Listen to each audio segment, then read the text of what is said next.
विद्यार्थी मित्रांनो, सह्याद्री ट्युटोरियल्समध्ये तुमचं स्वागत आहे। आज 18 तारीख आहे। 18, 19 दोनच दिवस उरलेत। 20 तारखेपासून एक्झाम स्टार्ट होते आणि मी बघितले बऱ्याच मुलांच्या शिफ्ट ह्या 20 ला 21 ला 22 ला आहेत, बरोबर आहे। ऍक्च्युली पीसीएम ग्रुप या वर्षी अगोदर आहे, म्हणजे ऑब्वियसली आता 2 ते 3 दिवस उरलेत आणि बऱ्याच मुलांना प्रश्न पडलाय आता या काय करूया 2-3 दिवसात। तर मी तुम्हाला सांगतो, ऑब्वियसली लास्ट रिव्हिजन करायचे आहे, परफेक्ट असणार आहे, बरोबर आहे ती, आणि आपल्याला आत्मविश्वासाने पेपरला सामोरे जायचं हे तर ठरलंय।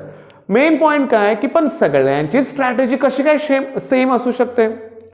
तुमचे किती मार्क्स तुम्हाला मॉक टेस्ट मध्ये होत होते याच्यावरून तुमची स्ट्रॅटेजी ठरली पाहिजे। तर मी व्हिडिओच्या सुरुवातीलाच एक रिक्वेस्ट करतोय की सगळेच माझ्या मताशी सहमत असतीलच असं नाहीये।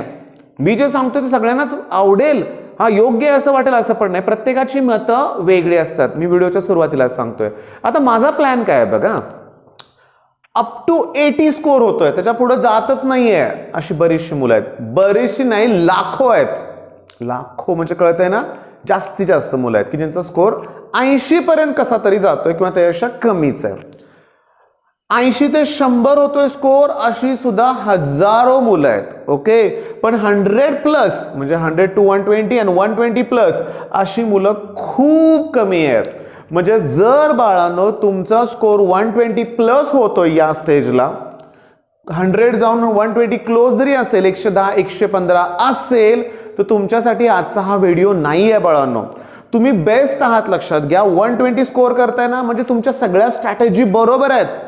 हा 120 हा बेस्ट स्कोर आहे, लक्षात घ्या। आणि तुम्ही तुमची आता आणखी स्वतः ठरवलेली स्ट्रॅटेजी वापरा, प्रॉपर रिवाइज करा। 120चं 140 140+ जायला वेळ लागणार नाहीये, ओके। म्हणजे आजचा व्हिडिओ हा तुमच्यासाठी नाहीये। माझं ही जी लाखो मुलं आहेत ना, ज्यांचा स्कोर कसा तरी 80 पर्यंत जातोय, त्यांच्यासाठी आजचा व्हिडिओ आहे।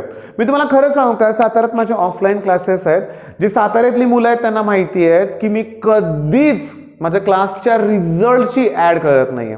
माझा सगळा फोकस या मुलांच्यावर असतो, यांना खरी गरज आहे आता म्हणूया आपण, ठीक आहे। हा बघा, मी टॉपर्सला कधी नावं ठेवत नाही, ती मी तुम्हाला काय म्हटलं, तुम्ही बेस्ट आहात, लक्षात घ्या, ओके। पण यांना जास्त गरज आहे म्हणून त्यांच्यासाठी मला काम करायचं आहे। मेन पॉइंट काय, आता करूया काय। पीसीएम फळ्यावर मी काय लिहिलंय बघा, फिजिक्सचे काय केले पाहिजेत, फॉर्म्युलेज। बघा, मी क्लिअरली परत एकदा रिक्वेस्ट करतोय की हा व्हिडिओ ऑब्व्हियसली सगळ्यांसाठी नाही आहे। मी जे सांगणार आहे ते या मुलांसाठी, की या मुलांना मला इथपर्यंत घेऊन जायचं आहे। 40 मार्क मला वाढवायचेच आहेत या 2 दिवसात तुमचे।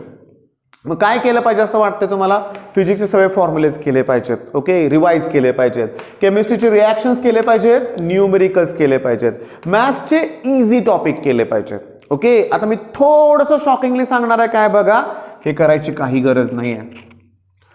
तुमचा स्कोर कमी होतोय याचा अर्थ हे तुम्ही केलेलंच नाहीये, ही वस्तुस्थिती आहे, सुरुवातीला मान्य करा। की फिजिक्सचे फॉर्म्युले तुम्ही नाही केले, केमिस्ट्रीचे रिॲक्शन 2 वर्ष नाहीत केले, न्यूमेरिकल्स नाही केले, म्हणून तर स्कोर कमी होतोय। प्लीज, मी तुमच्यावर चिडत नाहीये बरं का, प्रेमानं सांगतोय, थोडासा आवाज वाढला एवढंच फक्त। आणि रियालिटी सांगतोय ना की आपण केलेला नाहीये अभ्यास परफेक्ट। मग लास्ट मोमेंटला मला सांगा, माझं एक प्रामाणिक मत आहे की फिजिक्सचे नुसते फॉर्म्युले पाठ करून न्यूमेरिकल सॉल्व नाहीत होत बाळांनो। हा, हे तुम्ही मान्य केलं पाहिजे की फिजिक्सचे फक्त फॉर्म्युले करून न्यूमेरिकल्स नाहीत सॉल्व होत, ओके। दुसरी गोष्ट, रिॲक्शन्स आणि न्यूमेरिकल, चला ठीक आहे, मी आज दिवसभर रिॲक्शन्स घेतो, सगळ्या तुमच्या होणार आहेत का? नाहीत होत, रियालिटी आहे, ठीक आहे। न्यूमेरिकल्स नाहीत होत, रियालिटी आहे म्हणूया आपण, ठीक आहे। आता मग मॅथ्स इझी टॉपिक करूया, ओके। नाही, आता मी तुम्हाला स्ट्रॅटेजी देतोय, ती स्ट्रॅटेजी इम्पॉर्टंट आहे। काय बघा, की पहिल्यांदा मी तुम्हाला सांगतो, पहिल्यांदाच मी तुमच्याकडं केमिस्ट्रीकडं काय सांगतोय बघा, की लिहित नाही तोंडी सांगतो, तुम्ही ना पॉलिमर टॉपिक करायचा आहे। तुम्ही केमिस्ट्री, ग्रीन केमिस्ट्री तो टॉपिक करायचा आहे। तुम्ही इझी टॉपिक आहेत ते करायचे आहेत केमिस्ट्रीचे, की तुमचे होणार आहेत। तुम्ही ते ग्रुप 16, 17, 18 होतो टॉपिक, तो एवढा काय फारसा अवघड नाही आहे। ऍप्लिकेशन विचारतायत, नोबेल गॅसचे युजेस विचारतात, करा ना, ते होण्यासारखं आहे। पॉलिमरमध्ये क्लासिफिकेशन विचारतायत, ओके। ग्रीन केमिस्ट्रीमध्ये ऍप्लिकेशन बेस्ड काही क्वेश्चन आहेत, मग थोडक्यात ते कार्बन ब्लॅक कुठं रबरमध्ये मिक्स कशासाठी करतात, कसले इझी क्वेश्चन्स आहेत, लक्षात घ्या, हे आपल्याला करायचे आहेत, हे आपल्याला करायचे आहेत, लक्षात घ्या. केमिस्ट्रीचे तिथं असे टॉपिक करा ज्याची उत्तर एक दोनदा वाचले की लक्षात राहतात, आणि या 2 दिवसात ते आपण करू शकतोय बरं का, करू शकतोय, हे लक्षात घ्या. बर, आता त्याच्यानंतर फिजिक्सचं मग काय केलं पाहिजे. तुम्ही तर म्हणताय फॉर्म्युलेज करून होणार नाहीये, मी तुम्हाला क्लिअरली सांगू का, फिजिक्समध्ये सुद्धा तुम्ही तिथं मात्र इझी टॉपिक केले पाहिजे. हां, आता होतं काय, माझं आवडतं तुम्हाला सांगितलं मॅग्नेटिक मटेरियल आहे, सेमी कंडक्टर आहे, त्यात लॉजिक गेटचे क्वेश्चन्स आहेत, आणि मी तर काय म्हणतोय की तुम्ही पेपर मिळाल्या केमिस्ट्रीवर जास्त फोकस करा, फिजिक्स शेवटी व्यवस्थित अटेम्प्ट करा. आणि मी एक बघतोय काय ते बघा, लक्ष द्या की तुम्हाला ना प्रत्येक चॅनल, इवन मी सुद्धा लास्ट मोमेंटला प्रत्येक चॅनल तुम्हाला एक व्हिडिओ प्रोव्हाइड करणार आहे, कुठला, how to guess MCQs correctly.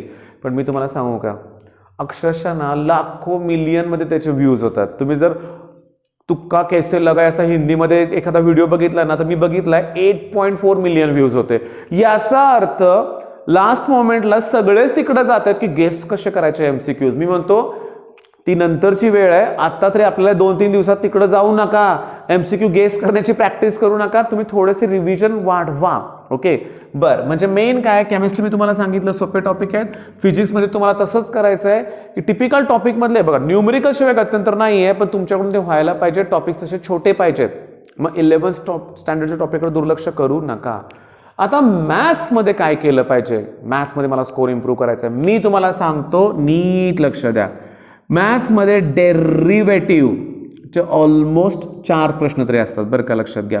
Me 2018चा paper फक्त अनालिसिस केलाय बघा, 2018 तेव्हापासून 11th स्टँडर्डचे पेपर त्यांनी प्रश्न घ्यायला सुरुवात केले.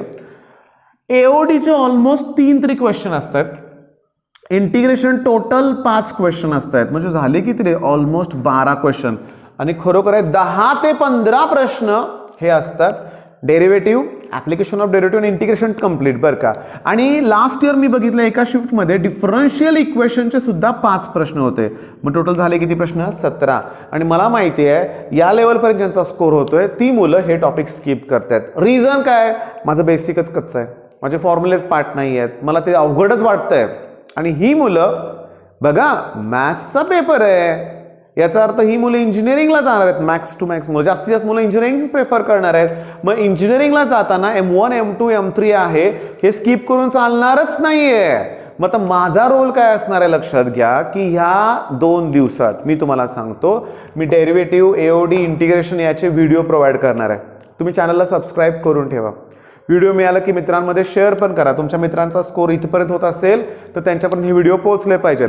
आता तुम्ही म्हणाल काय माहिती आहे का, मला माहिती आहे तुम्ही म्हणाल तुम्ही रिॲक्शन करून दिल्या नाही आहेत, न्यूमेरिकल्स केमिस्ट्रीमधले नको म्हणताय, मग हे का करायला होताय. रिझन काय, इंजिनिअरिंगला गेल्यानंतर केमिस्ट्री असतो फर्स्ट इयरला, रिॲक्शन नसतात त्याच्यात. ओके, फिजिक्स पण असतं इंजिनिअरिंगला, लक्षात घ्या. तो थोडासा थेरॉटिकल पार्ट त्यात असतो बऱ्यापैकी, लक्षात घ्या. म्हणजे 11-12चा जसा पॅटर्न आहे तसा इंजिनिअरिंगचा नाही आहे. इंजिनिअरिंगचं फिजिक्स केमिस्ट्री एवढं अवघड जात नाही. मग इंजिनिअरिंगला इश्यू कुठं होतं माहिती आहे का, तुमच्या घरात कोण असेल इंजिनिअर तर विचारा, M1 M2 आणि M3ची तर भीतीच असते, लक्षात घ्या. मग काही जरी झालं हे टॉपिक, आणि मी तुम्हाला सांगू का, तुमची भले CET होऊ दे, CET झाल्यानंतर सुद्धा हे टॉपिक जर नसतील झाली तर इंजिनिअरिंगला घेणं असेल तर हे अगोदर रिवाइज केले पाहिजेत. ओके, बरं, आता मी तुम्हाला सांगतोय काय ते बघा. दुपारी तुम्हाला मी डेरिव्हेटिव्ह, आता माझ्याकडं की नाही, ओके, माझ्याकडं स्कोअर बुस्टर आहे. ओके, मॅथ्सचं एक स्कोअर बुस्टर आहे.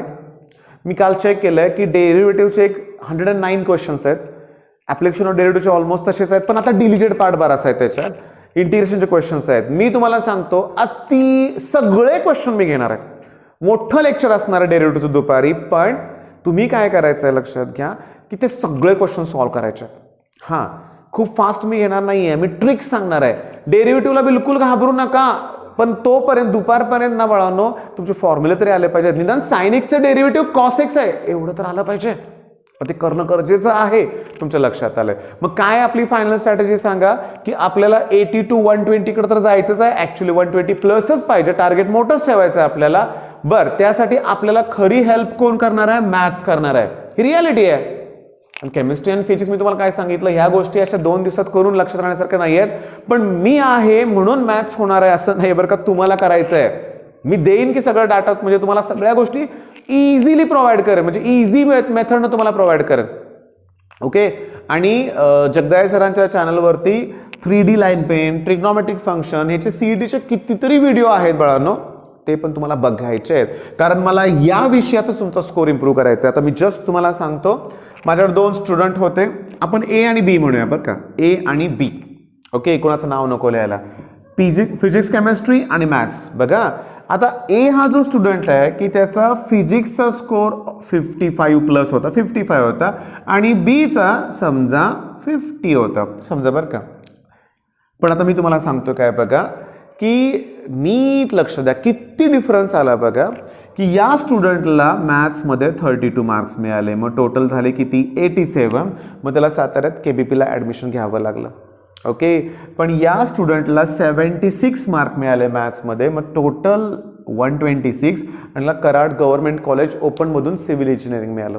किती डिफरन्स आहे सांगा बघू. ओके, आता मी बघा, मी कुठल्या कॉलेजला नावं ठेवत नाहीये, साताऱ्यातले KBP बेस्ट कॉलेज आहे, पण ऑब्व्हियसली तुमच्या मनात काय असतं, तुम्हाला गव्हर्नमेंट कॉलेज पाहिजे, बेस्ट कॉलेज पाहिजे. किती फरक पडला बरं, दोघेही इक्विव्हॅलंटच स्टुडंट होते, दोघेही ब्रिलियंटच होते, केवळ आणि केवळ मॅथ्समुळे खूप डिफरन्स निर्माण होतोय.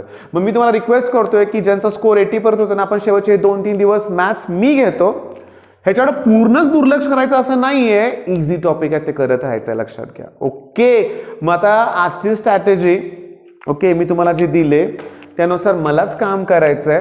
डेरिव्हेटिव्हचं लेक्चर लवकरच तुम्हाला मिळणार आहे, आणि मी तुम्हाला गॅरंटी देतो तुमची जर थोडीफार जरी भीती असेल तर ती दूर होईल. पण ती दुपारच्या लेक्चरसाठी तुम्ही चॅनल सबस्क्राईब तरी करा, नोटिफिकेशनला क्लिक तर करा ना, म्हणजे तुम्हाला लगेच नोटिफिकेशन मिळेल. ठीक आहे, मग मित्रांनो लवकरच भेटू. All the best.